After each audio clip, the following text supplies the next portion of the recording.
One of the things I've noticed a lot is that the fingers on our hands tend to be kind of interconnected with each other across the body.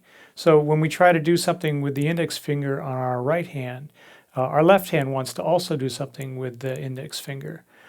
Just try this little experiment with me and you'll see what I mean. So starting with your thumb, go thumb, index, middle, ring, pinky, like that, just in a sequence like that.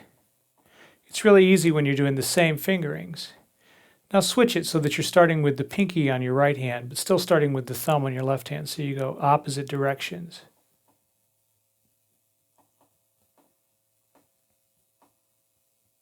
If you're like most people, that's not nearly as easy as it is to do the other way around. So what this illustrates is that we have some connectedness between our two hands that we want to work on breaking down. And there are a lot of exercises in this video that are going to really focus on that aspect of two-handed tapping independence. Okay, before we get into playing any kind of bass line, what I want to do is talk about how to develop hand independence, how to separate the hands from each other through the use of an external time reference, or what I call an external time bass.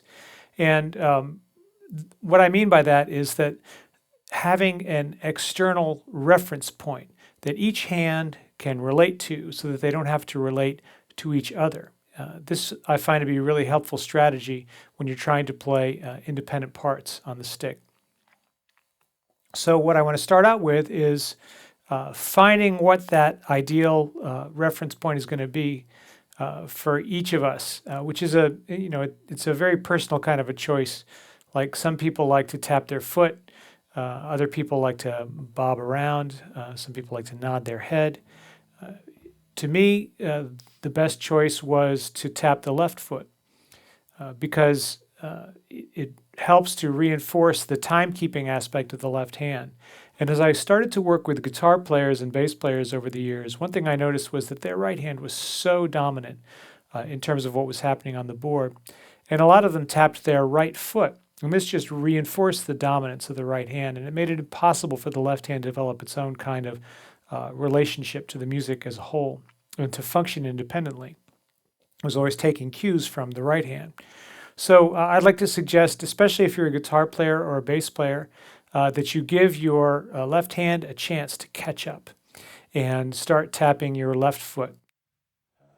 So you can do some certain things to practice that, just to get used to the idea if it feels a little strange at first. One of them is if you're driving your car and you're listening to music that has a regular beat to it, just consciously kind of tap your foot along with the beat as you're driving along. I find this really helps just to get used to the physical process of relating your foot to the time and the music that you're listening to. Now, how does that work in terms of what we're doing with our hands? One thing we want to make sure of is that we're not tapping the same exact beat in terms of the subdivision of the beat that we're playing with our hands. So if I'm playing quarter notes in my left hand,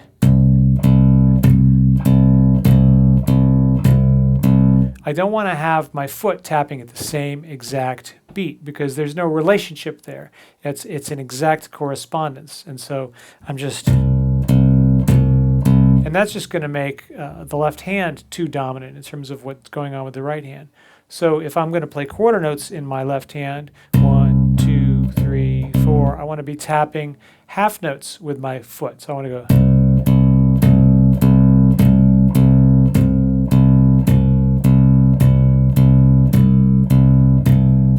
And you'll notice that I'm really concentrating on getting used to that idea of hand movement as the way to generate the energy to drive the notes.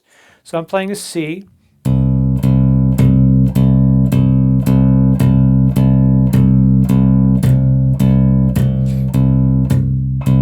And I can play eighth notes as well. 1, 2, 3, 4.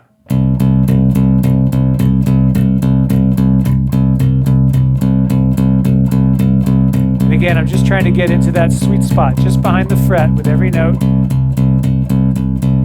I can't really feel the back side of the fret on this C because the string is too thick, but I can feel it if I'm playing a G. Easy to feel. So I'm playing my first finger on the downbeats here. That's a very strong instinctive reaction to lead with our first finger. We don't always want to do that when we're playing, though.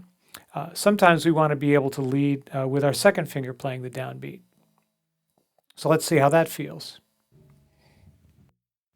And before I start, I want to make sure that I get my time bass going before I do anything with my hand, so that my hand is relating to the time bass. So I'm going to count myself in 1, 2, 3, 4. Then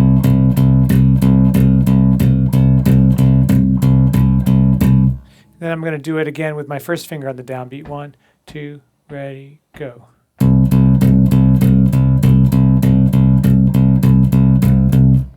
Okay, so repeated notes are easy to do in terms of getting the hand movement going.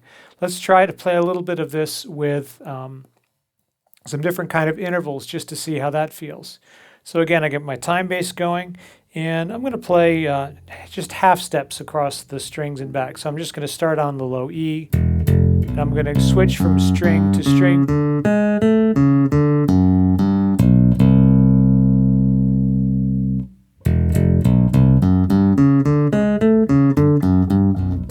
And again, I wouldn't have to necessarily use hand movement to play these notes. I could play them just with my fingers and keep my thumb locked in one place.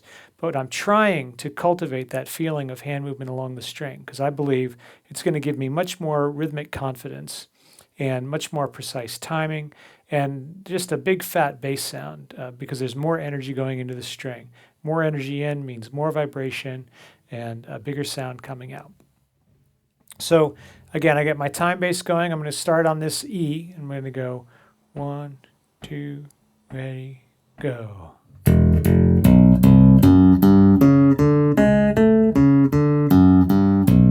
And again.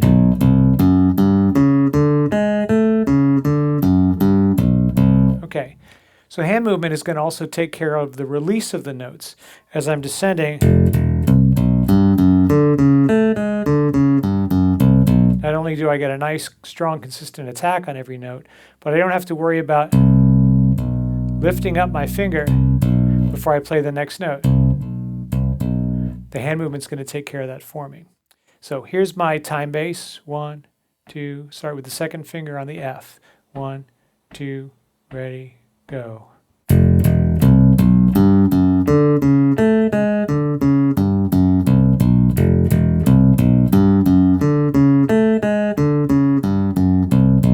Okay, great. So now I'm practicing playing downbeats on my second finger. I'm also practicing a bunch of different interval combinations.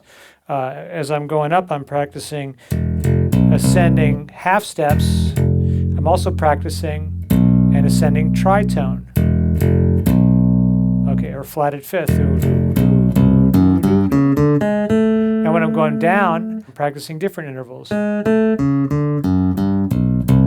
practicing going down by a minor sixth. So let's try the same thing, but this time let's use the second and the third fingers. And we're just going to, again, be practicing those same intervals that we just talked about, but using a different combination of fingers. So here we go. We're going to start with the second finger. 1, 2, ready, go.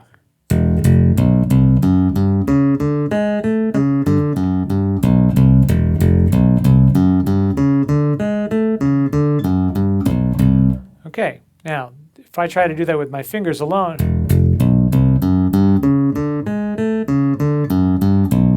well, it starts to really show up in my forearm just how much work that is. Whereas if I'm going to do it with my arm, I spread the work out and give the responsibility to the large muscles in my arm, and it makes it a lot easier to play, supporting the fingers with hand movement along the line of the string. So let's try a larger interval now. Let's try playing a whole step. So we're going to go from F to G now, right there. And first we'll start ascending with F as the downbeat, and then we'll do the pattern in reverse, starting with G on the second finger. So here we go. 1, 2, ready, go.